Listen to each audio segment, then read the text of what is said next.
Hi, and welcome to another quick close-up episode where we look at a watch on a Timegrapher.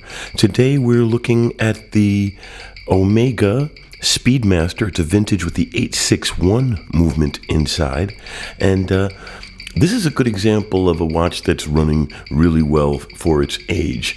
It's actually still within COSC, +5, showing +2,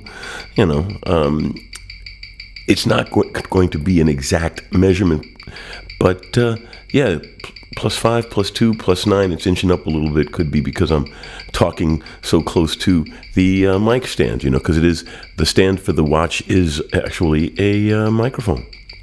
But beyond the rate is good. The amplitude is very good, 274, 279.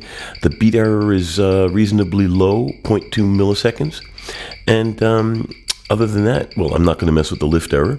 It's a relatively slow beat. The Omegas are known for running less than 4 hertz. This is a 21,600 an hour. But all in all, it's running well for a watch of its vintage.